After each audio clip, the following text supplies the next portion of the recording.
So this is your part second. Your next topic is cell structure and function. ठीक है.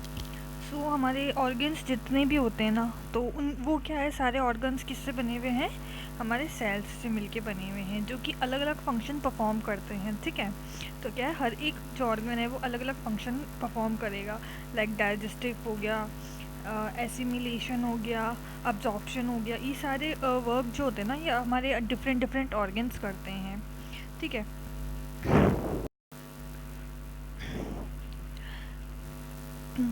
तो उसी तरीके से जो क्या है, प्लांट्स के अंदर भी क्या होता है कि अलग अलग ऑर्गन्स होते हैं जो कि अलग अलग स्पेसिफिक फंक्शंस को परफॉर्म करते हैं. ठीक है.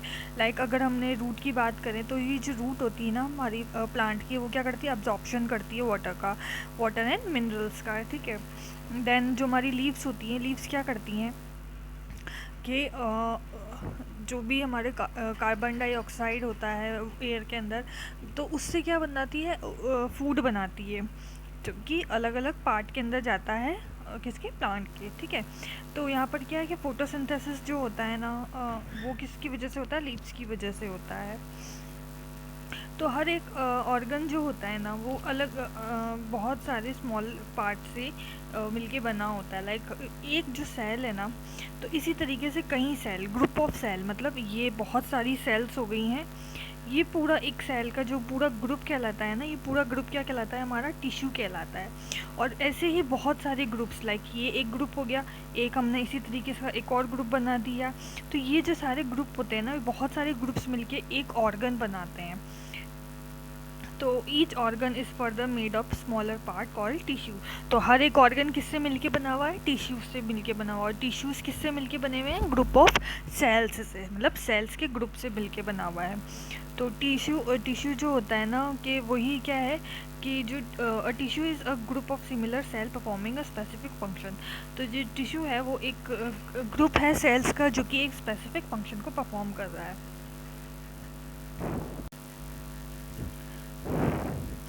सो ये जो हमारा कोई भी ऑर्गन है वो किससे मिलके बना हुआ है, टिश्यू से. और टिश्यू किससे मिलके बना हुआ है, सेल्स से मिलके बना हुआ है. तो हम ये कह सकते हैं कि कोई भी जो लिविंग ऑर्गेनिज्म होता है ना, उसकी जो बेसिक स्ट्रक्चरल यूनिट होती है ना, वो क्या होती है, सेल होती है. ठीक है. सो किसी भी लिविंग ऑर्गेनिज्म की बेसिक स्ट्रक्चरल यूनिट क्या है, सेल है. Now part of cell.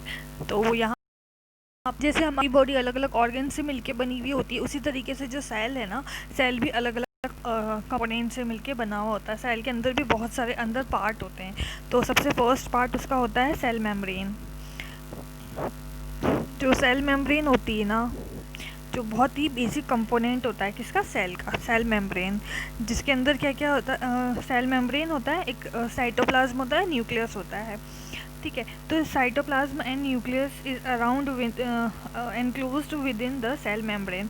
तो सेल मेम्ब्रेन सबसे पहले क्या होता है, सेल मेम्ब्रेन होता है लाइक ये हमारी सेल है. तो इसके जो चारों तरफ ये जो लेयरिंग होती है ना, ये जो लेयर होती है, ये क्या कहलाती है, सेल मेम्ब्रेन कहलाती है, जो कि कवर करके रखती है किसी भी सेल को. लाइक जिस तरीके से हमारी स्किन हमारे बॉडी को कवर करके रखती है, उसी तरीके से सेल की क्या होती है, सेल मेम्ब्रेन होती है, जो उसको कवर करके रखती है.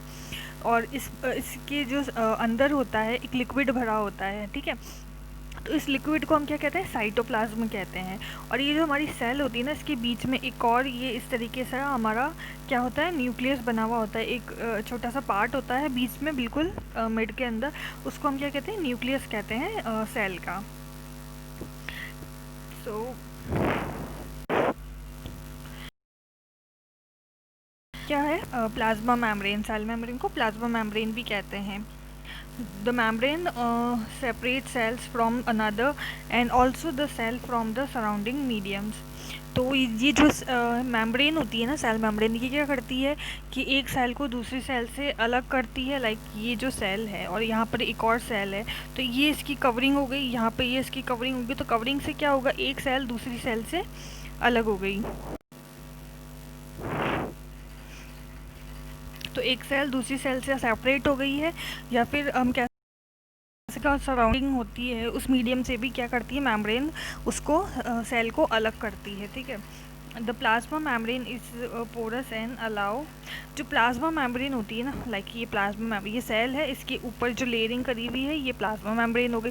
तो इसमें क्या होते हैं, पोरस होती है, ये पोरस मतलब इसमें छोटे छोटे से पोर्स होते हैं जो कि क्या करते हैं, जो भी बाहर का अंदर का जो भी मटेरियल है उसको बाहर सेंड करते हैं, और बाहर से अगर सेल को कुछ अंदर लेना हो तो उसको भी अंदर आने के लिए अलाउ करते हैं। तो इसीलिए इसमें क्या पोर्स होते हैं, मतलब छोटे छोटे से छेद बने हुए होते हैं। ठीक है, सो ये जो पोर्स होते हैं क्या करते हैं, मूवमेंट ऑफ सब्सटेंस और material in both inward and outward, मतलब अंदर और बाहर क्या करते हैं, मूवमेंट करते हैं सब्सटेंस एंड मटेरियल्स का। नाउ आप देखो यहाँ पर ये जो है आपको एक सेल दे रखी है ऑनियन पील की। ऑनियन पील मतलब अगर हम ऑनियन को देखेंगे तो उसमें एक ट्रांसपेरेंट सी ना एक पील होता है उसका, बहुत ही पतला सा पतली सी झिल्ली होती है, तो उसको हम क्या करते हैं, ऑनियन पील कहते हैं। तो अगर हम उसको माइक्रोस्कोप की हेल्प से देखेंगे ना तो हमारे को इस तरीके का स्ट्रक्चर दिखेगा अंदर। तो ये जो आप देख रहे हो ना एक पूरा ब्लॉक, ये जो है ये एक पूरा ब्लॉक क्या है, सेल है। और ये जो बीच में आप गोल गोल देख रहे हो ना ये क्या कहलाता है, उस सेल का न्यूक्लियस कहलाता है। ठीक है, तो the boundary of the onion cell is cell membrane हो गई, ये बाउंड्री जो होती है ये सेल मेम्ब्रेन हो गई है। और जो कवर्ड है एक और covered by another thick covering called cell wall. So यहाँ पे सबसे पहले सेल मेम्ब्रेन आ गई, सेल मेम्ब्रेन के बाद एक और कवरिंग होती है जिसको हम क्या कहते हैं, सेल की वॉल कहते हैं, सेल वॉल हो गया। ठीक है, देन क्या है, the central dense round body in the centre is called nucleus. ये हमारा बीच में मिड जो राउंड है ये क्या हो गया, हमारा न्यूक्लियस हो गया। और एक जेली लाइक सब्सटेंस होता है कहाँ पर, ये जो आप देख रहे हो ना ये जो पार्ट है खाली खाली सा, यहाँ पर क्या है, एक लिक्विड सा भरा रहता है, मतलब ये जेली लाइक जो सब्सटेंस होता है ना ये भरा रहता है, जिसको हम क्या कहते हैं, साइटोप्लाज्म कहते हैं। सो ये जो न्यूक्लियस एंड सेल मेम्ब्रेन के बीच में जो जेली लाइक सब्सटेंस है ना उसको हम क्या कहेंगे, साइटोप्लाज्म। जैसे हमारी बॉडी के अंदर ब्लड होता है लिक्विड सब्सटेंस, उसी तरीके से सेल के अंदर क्या होता है, साइटोप्लाज्म होता है। सो ये जो सेल मेम्ब्रेन होती है ना ये किस काम आती है, ये क्या होती है, सेल को क्या एक पूरा एक शेप देती है। ठीक है, ये शेप देगी सेल को। ठीक है, देन क्या करती है, एक और आउटर लेयर होती है, एक थिक लेयर होती है सेल मेम्ब्रेन के बाद, जिसको हम क्या कहते हैं, सेल वॉल कहते हैं। ये जो अनदर ये जो एडिशनल लेयर होती है ना, मतलब ये जो सेल वॉल होती है ना ये क्या करती है, प्लांट्स के अंदर होती है, मतलब प्लांट्स को क्या है, प्रोटेक्ट करके रखती है। लाइक प्लांट्स जो होते हैं ना, ह्यूमंस तो क्या है कि अगर गर्मी लग रही है तो वो मतलब अपने घर के अंदर रह सकते हैं, और उनको ठंड लग रही है तो वो अपने कपड़े पहन सकते हैं मोटे, तो वो अपने आसपास के एटमॉस्फेयर के हिसाब से अपने आप को प्रोटेक्ट रख सकते हैं। बट प्लांट्स को क्या होता है कि चाहे कितनी भी धूप हो, चाहे कितनी भी ठंड हो, या फिर बहुत तेज़ हवा चल रही है, तो भी उनको क्या एक ही जगह खड़े रहना होता है। तो इसलिए क्या होता है, सेल वॉल होती है। तो सेल वॉल जो होती है ना इतनी थिक होती है कि वो प्लांट्स को प्रोटेक्शन देती है। ठीक है, ताकि वो सरवाइव कर सके। The plants need cell need protection against variation in temperature, high wind speed, atmosphere, moisture etcetera. मतलब जितने भी चाहे कोई सा भी क्लाइमेट आ रहा हो, चाहे कोई सी भी एटमॉस्फेयर की कंडीशन हो, उसमें क्या है, उसको प्रोटेक्शन करती है वो। सो नेक्स्ट आपका पार्ट आ गया साइटोप्लाज्म। साइटोप्लाज्म मैंने अभी आपको बताया है कि क्या होता है, जेली लाइक सब्सटेंस होता है जो कि कहाँ प्रेजेंट होता है, सेल की मेम्ब्रेन और न्यूक्लियस के बीच के अंदर। ठीक है, तो ये क्या होता है कि वेरियस अदर कंपोनेंट्स और organelles of cell are present in the cytoplasm. These are mitochondria, Golgi bodies, ribosomes and ठीक है। सो इसके अंदर क्या है, लाइक जैसे हमारे बॉडी है, बॉडी के अंदर लिक्विड क्या है, ब्लड है, उसी तरीके से सेल के अंदर क्या होता है, साइटोप्लाज्म होता है। एंड हमारी बॉडी के अंदर अलग अलग ऑर्गन्स है, लाइक हमारा हार्ट हो गया, ब्रेन हो गया, किडनीज, लंग्स, ये सब होते हैं ना। उसी तरीके से सेल के अंदर क्या होता है, सेल ऑर्गेनेलीज होते हैं। ठीक है, ऑर्गेनेलीज मतलब सेल के ऑर्गन्स होते हैं। तो ये जो साइटोप्लाज्म होता है ना, ये कहाँ कहाँ होगा, सेल की मेम्ब्रेन के बीच में, न्यूक्लियस के बीच में, और इसी साइटोप्लाज्म के अंदर बाकी के जो भी ऑर्गेनेलीज होते हैं ना सेल के, वो भी प्रेजेंट होंगे। सो सेल का नेक्स्ट पार्ट है न्यूक्लियस। तो अभी आपने देखा न्यूक्लियस कहाँ पे प्रेजेंट होता है, बिल्कुल मिड के अंदर एक न्यूक्लियस प्रेजेंट होता है। तो nucleus is separated from cytoplasm bye membrane called nucleus membrane. तो जिस तरीके से जो सेल होती है ना, सेल को मैंने बताया कि सेल के आउटर में एक लेयर होती है जिसको हम सेल मेम्ब्रेन कहते हैं, उसी तरीके से सेल के बीच में क्या होता है, न्यूक्लियस होता है। तो इस न्यूक्लियस के चारों तरफ भी एक और लेयर होती है जो कि न्यूक्लियस के लिए होती है, न्यूक्लियस की लेयर होती है, तो उसको हम क्या कहते हैं, न्यूक्लियस मेम्ब्रेन कहते हैं। ठीक है, तो ये मेम्ब्रेन भी क्या होती है, पोरस होती है। लाइक जैसे सेल की मेम्ब्रेन पोरस थी, मतलब छेद थे उसके अंदर ताकि कोई भी सब्सटेंस मटेरियल क्या है ट्रांसपोर्ट हो सके, तो उसी तरीके से न्यूक्लियस के अंदर भी जो मेम्ब्रेन होती है वो क्या होती है, पोरस होती है, ताकि वही मटेरियल्स का मूवमेंट हो सके between cytoplasm and inside the nucleus. तो यहाँ पर क्या है, ये हमारा न्यूक्लियस था, ये हमारी पूरी सेल है। तो यहाँ पर क्या है, साइटोप्लाज्म भरा हुआ है और ये न्यूक्लियस है। तो न्यूक्लियस से जो भी हमको मटेरियल बाहर निकालना है या फिर जो भी साइटोप्लाज्म से न्यूक्लियस के अंदर जाएगा, तो उससे क्या, किसके थ्रू होगा वो काम, न्यूक्लियस मेम्ब्रेन के थ्रू।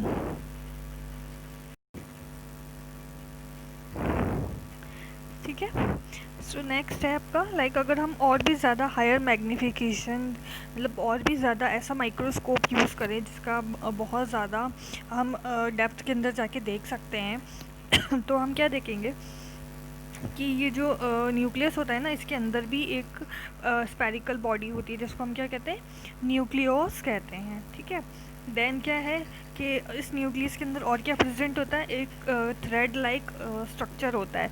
तो इस थ्रेड लाइक स्ट्रक्चर जो कि हमारा न्यूक्लियस के अंदर प्रेजेंट है, उसको हम क्या कहते हैं, क्रोमोसोम्स कहते हैं। तो क्रोमोसोम्स के अंदर क्या होता है, क्रोमोसोम्स क्या कैरी करके रखता है, जीन्स कैरी करके रखता है।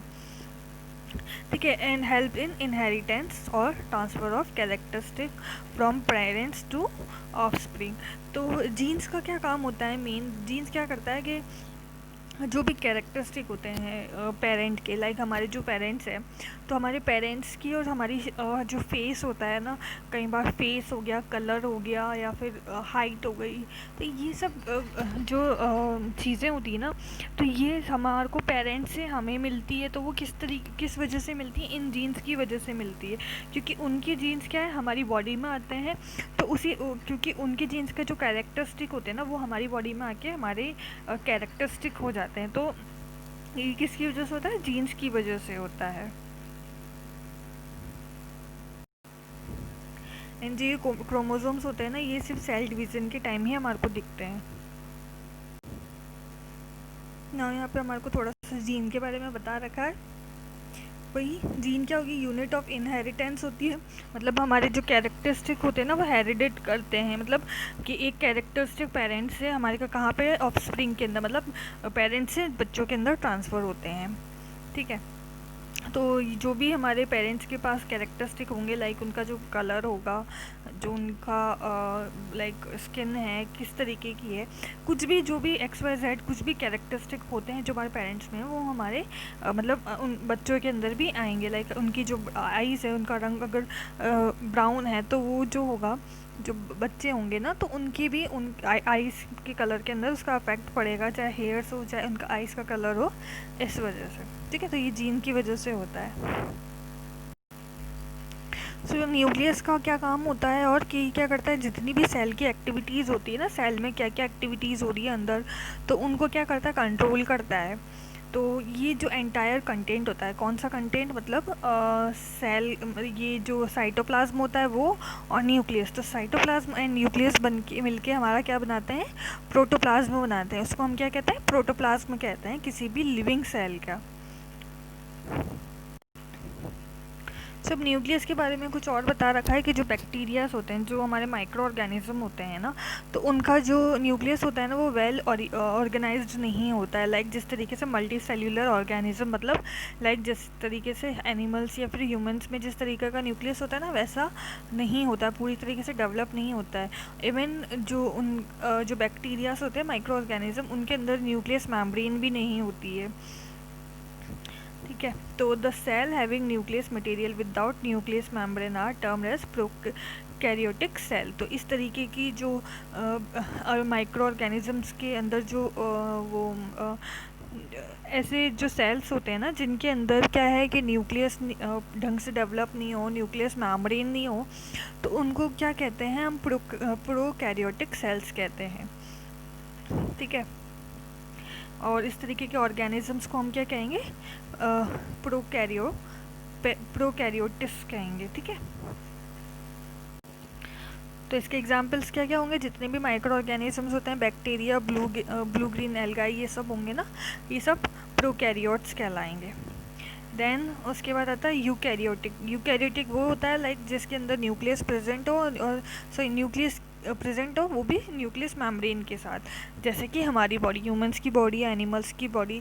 तो ऐसी सेल्स को हम क्या कहेंगे? यूकैरियोटिक सेल्स कहेंगे। और ऐसे ऑर्गेनिजम्स जो होते हैं ना, उनको हम क्या कहेंगे?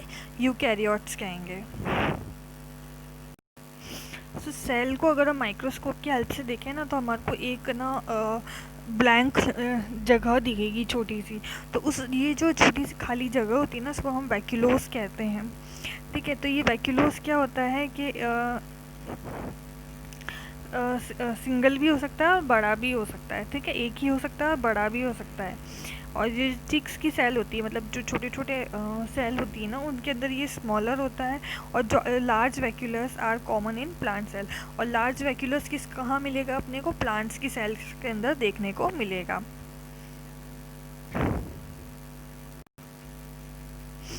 देन अगर हम प्लांट्स की सेल को देखेंगे ना, तो प्लांट्स की सेल के अंदर छोटी छोटी से कलर में आपको कुछ दिखे, बॉडीज दिखेंगी। लाइक आप यहाँ पे देख सकते हैं ग्रीन ग्रीन सा कुछ दिख रहा है।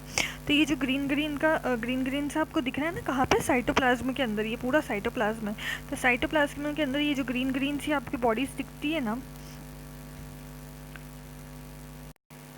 तो इनको हम क्या कहते हैं? प्लास्टिड्स कहते हैं। ठीक है, तो ये प्लास्टिड्स कहलाएंगे। तो ये अलग अलग कलर्स के हो सकते हैं, जिनमें से कुछ क्या होता है कि ग्रीन पिगमेंट होता है कईयों का। लाइक आप देख रहे हो ना, ग्रीन ग्रीन है, तो ये ग्रीन पिगमेंट होता है। तो ये जो ग्रीन पिगमेंट वाले होते हैं ना, उनको हम क्या कहते हैं? क्लोरोफिल कहते हैं। तो ये क्लोरोफिल की वजह से क्या होता है? ये जो हमारी लीव्स होती है ना, उनका कलर क्या है? ग्रीन आता है।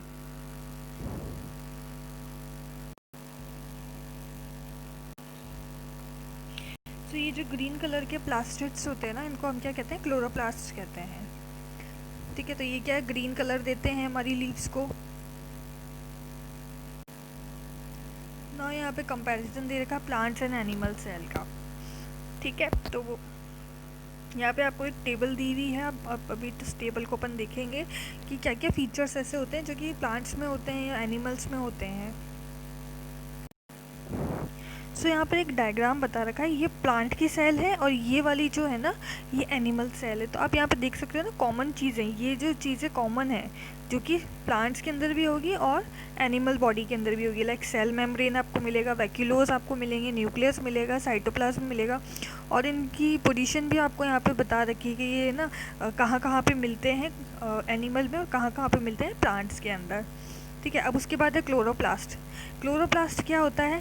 सिर्फ आपको कहाँ मिलेगा? प्लांट्स की बॉडी के अंदर। सेल मेम्ब्रेन आपको कहाँ देखने को मिलेगी? सेल मेम्ब्रेन और सेल वॉल सिर्फ प्लांट्स के अंदर ही आपको देखने की मिलेगी। तो कॉमन यहाँ पर क्या है? जो चीज़ें एनिमल में भी प्रेजेंट है और प्लांट के अंदर भी, तो ये चीज़ें हैं। ठीक है, ये क्या है जो आपको प्लांट और इसमें एनिमल सेल दोनों में देखने को मिलेगी।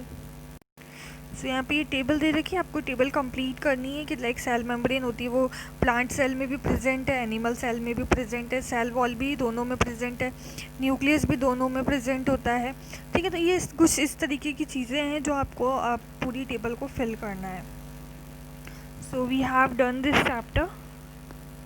Thank you.